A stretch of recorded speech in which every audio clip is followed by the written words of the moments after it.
Lorsque nous devons effectuer une recherche pour un travail, nous nous dirigeons tous vers Internet. Afin d'être plus rapide et efficace, nous n'hésitons pas à reprendre des passages tels quels ou à modifier certains termes avant de les intégrer dans notre travail, car ils traitent exactement de notre sujet. Nous n'aurions pas pu mieux exprimer nos idées. Et pour paraître intelligent et fin, autant ne pas citer l'auteur source. Mais ceci s'appelle du plagiat. Cette capsule vidéo a pour but de vous apprendre les risques du plagiat, comment l'éviter et comment le détecter.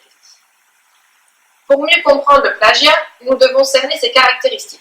Le plagiat, c'est s'approprier les propos d'une autre personne et les présenter comme étant les nôtres, ou alors s'accaparer des extraits de texte, des images, des données, etc. provenant de sources externes et les intégrer à son propre travail sans en citer les sources, ou encore résumer et reformuler une ou plusieurs idées exprimées par un auteur sans en mentionner la source. En bref, le plagiat est malhonnête, c'est une violation de la propriété intellectuelle d'autrui. Pour détecter le copier-coller, les universités et hautes écoles ont recours à des logiciels anti-plagiat. Les travaux des étudiants sont scannés par ces programmes qui les comparent à toutes les publications présentes sur Internet, qu'il s'agisse de mémoires, d'articles ou encore de travaux de recherche. Que le plagiat soit volontaire ou involontaire, il peut entraîner des sanctions.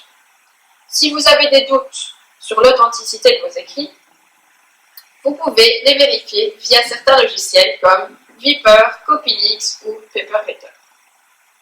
Alors, quelques pistes pour éviter le plagiat. Une bonne habitude à prendre, c'est de toujours citer vos sources. Nom de l'auteur, titre, date, édition sont des éléments indispensables pour établir une bibliographie correcte.